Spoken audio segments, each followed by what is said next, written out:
Gus tadi Anda sebutkan ada kekhawatiran senior-senior merasa ditinggal begitu.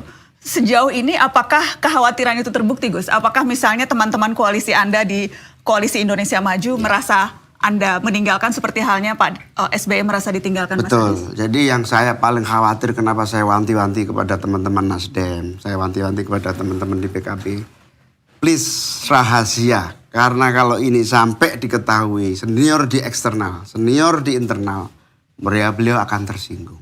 Karena saya butuh waktu secepat-cepatnya untuk meyakinkan para senior internal dan eksternal.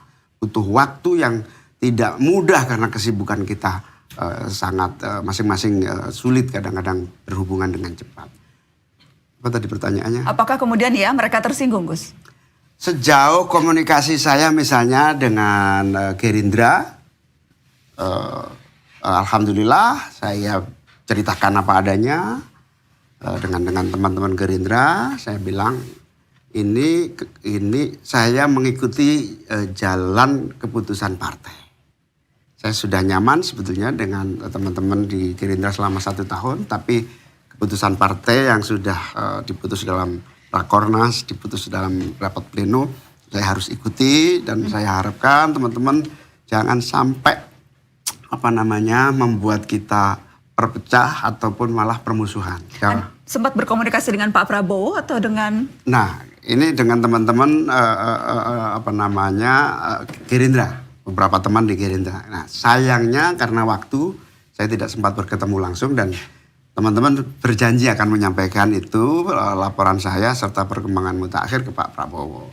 Nah, dari situ jawabannya saya senang sekali. Urusan begini jangan sampai mengganggu persahabatan, kekeluargaan, bahkan menghasilkan perpecahan jangan sampai terjadi. Dengan Golkar dan PAN?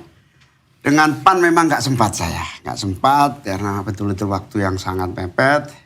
Dengan Pak Erlangga sempat ketemu sebentar gitu. Saya bilang, Pak Erlangga, kayaknya Pak Prabowo dengan Gerindra dan Golkar serta PAN udah cukup kayaknya ya.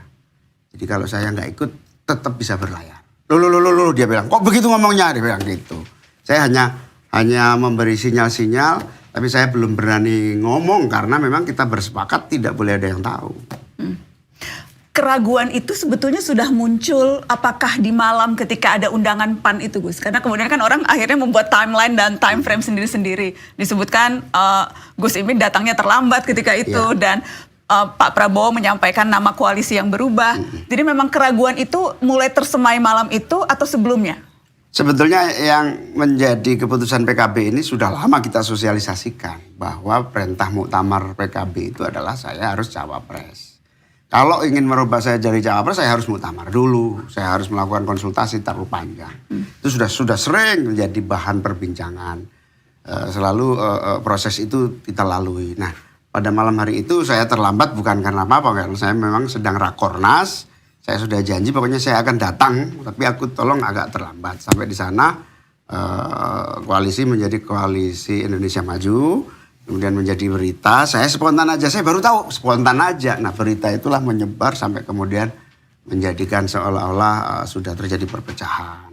Nah, dari situ mulai ada kesimpulan lah di kalangan internal PKB bahwa memang sudah Koalisi Indonesia Maju ini otomatis mengakhiri Koalisi Kebangkitan Indonesia Raya KKIR. Gus, betulkah sinyalemen yang beredar bahwa ada beragam upaya nih untuk berusaha membujuk Anda tidak ngotot jadi cawapres, dan beragam upaya itu termasuk lewat tawaran logistik atau uang?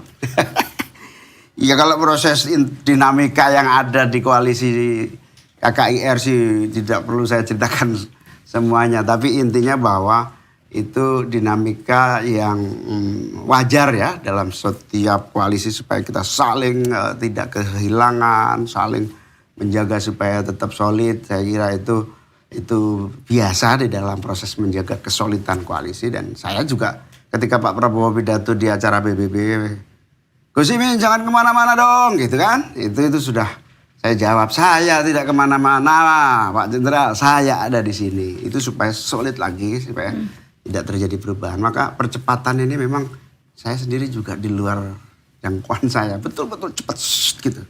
saya nggak sempat mengkomunikasikan semua orang.